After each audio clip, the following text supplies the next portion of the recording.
This is the award-winning Lee Pitts Live. Brought to you by Lee Health. Southwest Florida, welcome back to Lee Pitts Live. We're here at the African Network of Southwest Florida's Gala. We have the keynote speaker here who has arrived, Ilhan Omar, the state representative from Minnesota. She was the first Somalian American female to be elected in this country to that type of position. So without further ado, welcome Ilhan. Did I get it right? Yeah, Ilhan. Yes. Yeah, so you have Ilhan is, yeah, Ilhan. yeah. Now you have, you have to state the first Somalian American female representative in the United States to be elected to a state rep position, right? Yeah, so I am the first Somali state representative, not female, but just first. Okay, so in general. Well, some articles that I read on you, they use the word female, yes, and we need to make sure it's just period. Yeah, okay. Highest elected in the country. That is extremely groundbreaking, and I'm sure there's been a wonderful experience for you so far. Mm. Tell us about what brings you here to Southwest Florida? Well, how did you first hear about this event? Yeah, so the organizers of the gala sent me an invitation the night after I won my election. So about a year ago now. Sounds like Peter. And it's been really exciting to kind of think about coming here after having a year of working really hard and celebrating with Africans in a place that resembles Africa, because Minnesota is so cold. So I was looking forward to escaping the cold and coming to celebrate with my brothers and sisters here. That is outstanding. That sounds like Peter getting in touch with you early. That's Dr. Peter Denui, just so you know he's a pillar in the community, and we're so thrilled to have you here to participate in the gala tonight as the keynote speaker. This is a big to-do. The fact that you are able to come into an environment here in Southwest Florida with an event that's focused on the continent of Africa, have you found these types of events around the United States since you've been here? Not really. I mean, I am a first in many identities, and so I've had opportunities to celebrate with people who share a lot of those identities with me around the country. But this is a special one because these are Africans that are congregating here in an event to celebrate Africans, but also to celebrate the achievement of women who are African, because we know in Africa and around the world, women are pillars of their communities. So I couldn't be more honored to be here to celebrate Africans and to celebrate the achievements of women as well. Do you see yourself as a person who is very interested in pushing forward women's rights?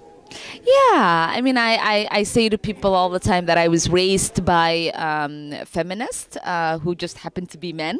My grandfather and father were very much interested in making sure that we knew that we were capable and that we were destined for greatness. And so that is how I raise my daughters and my son, that they are equally capable and to see themselves as humans that are destined to do great things on this earth. And so I want to make sure that that's the kind of message that we are sending to young girls and young boys to see themselves as humans who are destined to do great things in this world. Now, the late Congresswoman Shirley Chisholm, I read that you were inspired by her story and her in general. Let's talk about how she inspired you. Oh my God, so much, so much. She was bold and unapologetic. She used to say, if they don't invite you, or if there isn't a chair at the table for you, bring yourself a folding chair. And I say to people now that you don't need permission to be invited, right? That you need to show up, you need to take your space at that table, and make sure that you show the world what you're capable of. And so her message resonated with me so much as a young girl trying to make a space for myself here in a country that really saw a lot of tension with many of the identities I carried. Coming to the United States was the first time I realized what it meant to be a black person, a Muslim person, because when you grow up in an environment where the majority of the people are Africans and are Muslims, it is a really interesting space to come here as a teenager when you're finding yourself, to now have to deal with that tension. And I think discovering her and her message really emboldened me in being really brave about my identities and recognizing that I belonged and that I could share with the world myself. Now, you actually were in captivity for, I think it was 4 years before coming here as a refugee camp, I think it was. Yeah, not captivity. So we lived in a refugee camp in Kenya. Now, describe the refugee camp. Yeah, so when I was about 8 years old, we had a civil war in Somalia where I was born. And so my family had to escape the war. And so we found ourselves in Mombasa, Kenya, and there was a newly built refugee camp there to care for those that were fleeing the war. And my family lived under harsh circumstances in that refugee camp, eventually finding our way here to the United States to start a new life. And when you got to the United States, you learned English pretty fast. Yeah. How is that? I mean, you were speaking some English in Somalia? No, I didn't speak any English when we arrived. Actually, I don't even know if we can say it on here, but the only two words that I knew were hello and shut up when I arrived here at the age of 12. And they were not very conducive to making a lot of friends in sixth grade. And so my father encouraged us to learn the language really quickly. In about 3 months, we were pretty fluent. Mm-hmm. Now, in reading about you and, of course, watching you in media over the last year or so, one of the things, every time I've seen you do your presentations or be interviewed, I see like this is just the beginning. I see a national platform that you're going to be on in a heavy way in the future. I said that to say, what do you have any? Have you kind of mapped out your long-term goals, or as a politician you don't share those things? Well, I right now am enjoying the job that I am privileged to have, and I think the only thing that I can do is do it well and serve the people who have entrusted me into public office, and the rest we will worry about it when the time comes. Okay, that's a great political answer. The Barack Obama. Yes.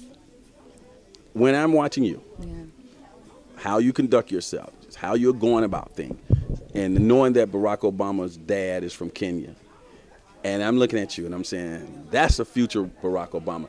I'm not saying that you're saying that. Now, my question to you is, when you see the former president and what he's been able to accomplish and how he fit into America's landscape, how did that play with you, and how did that play back in Africa? Yeah, well, I'm humbled that you would think of me in the likeness of someone that I think we all have grown to admire and I think imitate in so many ways. I think a lot of Africans really think of Obama as their son, their brother, and an uncle, and I think a lot of us aspire to be like him. I think he's given so many Africans the hope of realizing that it doesn't really matter, what your name is. It doesn't matter where you were born.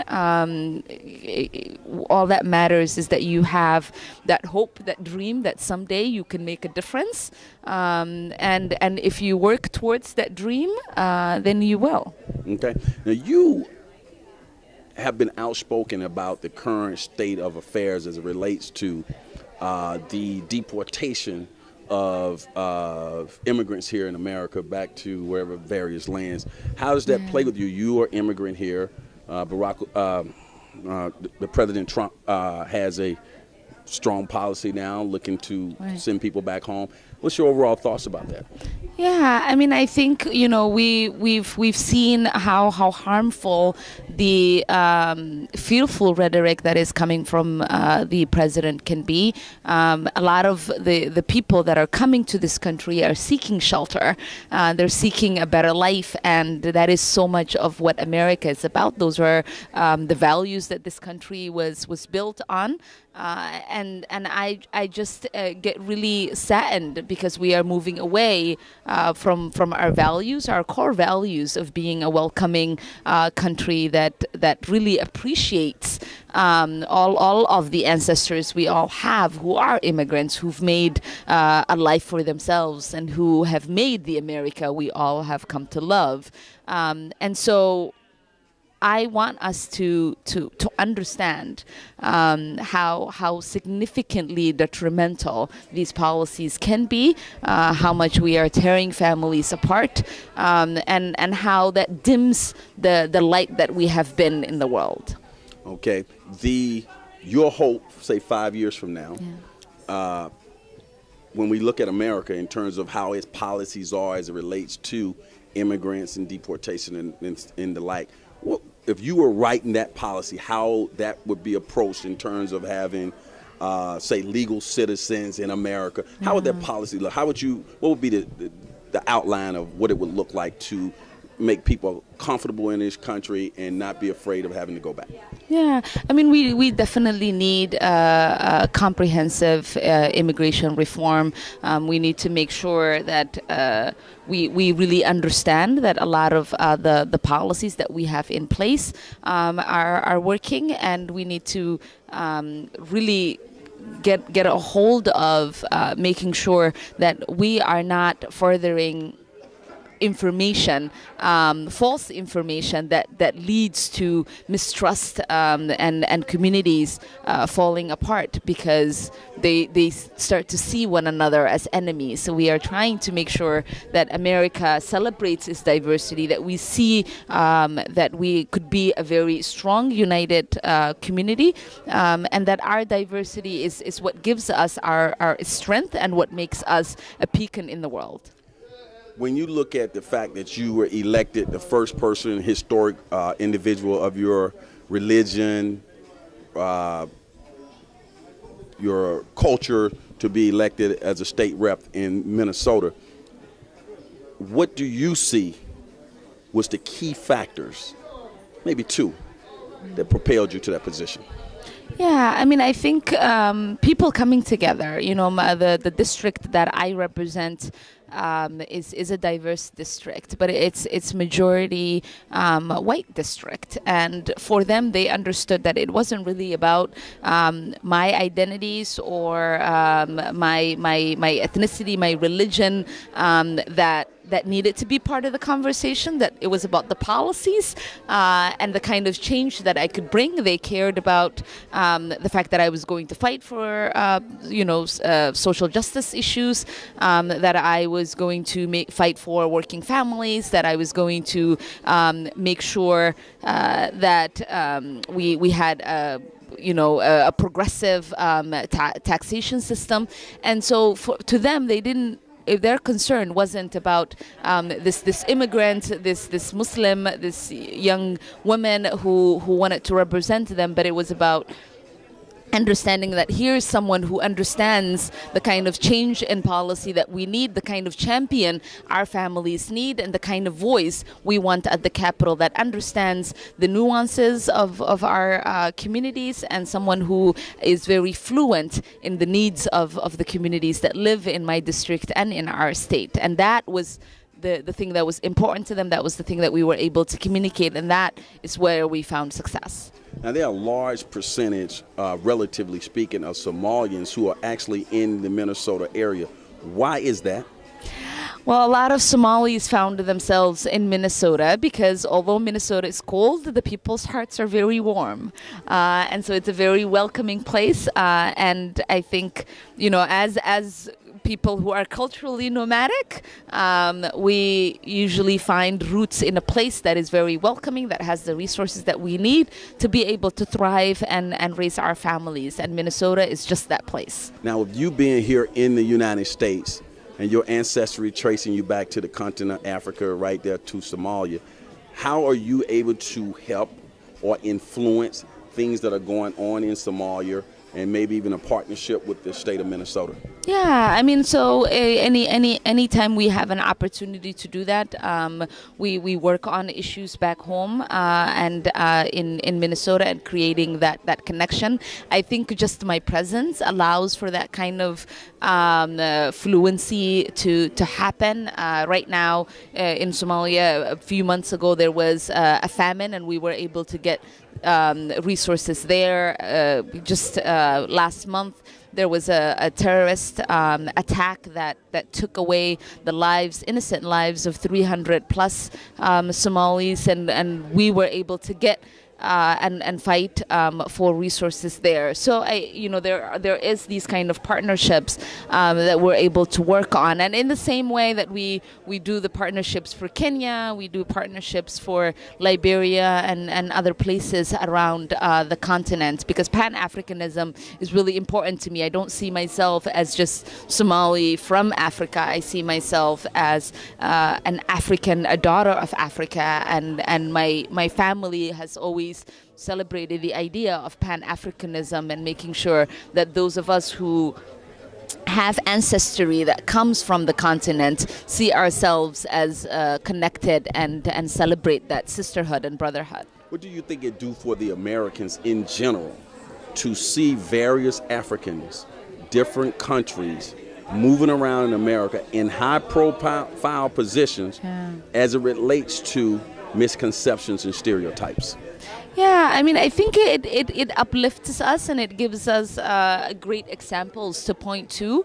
I think every small milestone that we cross is a celebration, and it translates to something bigger. You know, as people across the continent were celebrating my election, you know, Africans here who can't even remember where they trace their roots back in Africa, we're also celebrating that, you know, someone that looks like them, someone that comes from the continent that they were taken away from, now gets to have this kind of history.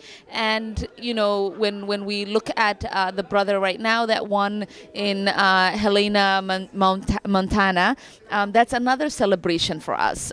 We think about the young sister who won in Iowa city council seat. That's another celebration for us. There are two you know, Somalis that are newly elected in Minnesota, one in Seattle as well. We have a council member in Atlanta, and I think all of those things. There's a young man from Morocco, I think, that is on the city council in Connecticut, and so all of these things, and in Vermont and different places. And I think when we collectively look at the map in Africa, and we see that our sons and daughters, when they come here, that they're finding successes themselves, you know, it's really important, because I think it re-energizes and it gives hope to the sons and daughters back home, back in the mother continent, to say, if those that are facing the struggles can have success in a place that, you know, their identities bring them tension, we shouldn't have any excuse to not achieve greatness. We are destined for greatness, and I think they go and that re-energizes them, and they are able to fulfill their full potential. Agreed. Do you see yourself as a revolutionist? I think we are all part of one big great revolution. Okay. No. Let's go to the banquet here tonight. Yes. People are going to be filing in to hear your presentation. Mm-hmm. And what do you hope to your message? What is going to be some keys to your message tonight? Yeah, I mean, I think for me, the message that I bring, it's about hope. It's about anchoring, and it's about understanding that we have a privilege to be in a place that allows us to be our full selves, and there is no excuse that we should not live out our full potential, and that is for me means being part of public service. And so that is what I hope to engage the audience in, and energize them to partake in this great democracy that we now are privileged to be part of. How have you found being in Southwest Florida, this part of the country? I don't know if you've been here over 36 hours already. Yeah. Kind of tell our TV audience what have you done since you've been here so far? So yes, I arrived yesterday morning.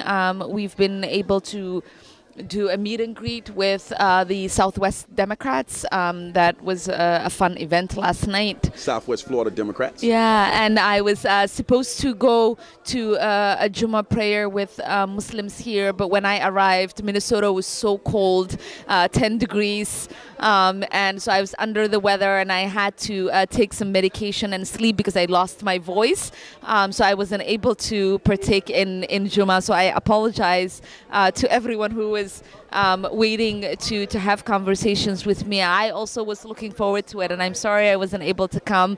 And today we had breakfast by the beach, and we were able to enjoy that a little bit. And I am excited to be able to do a little more the next couple of days. Madam State Representative, I want you to know that even though it's about 80 degrees here now, this is a cold front for us. I know, that's what I've been. That's what I heard, and I'm like, it is all white in Minnesota, snow on the floor, and 10 degrees. This is, compared to that, heaven for me. We're looking forward to your speech. We're looking forward to more people getting a chance to meet you tonight, and we're certainly looking forward to you not being a stranger to our community. By the powers invested in me, I give you the key to the city and the region of Southwest Florida. We need your voice down here. You have a lot to say, and we want to thank you for being so gracious. Thank you, Brother Lee. I really enjoyed this opportunity. Stop by here on Lee Pitts Live and let us go to Africa a little bit, go to Minnesota, come back to Florida, and learn a bit about you and your historic rise. And, of course, I see an extremely bright future for you. Thank you. Thank you. We'll be right back.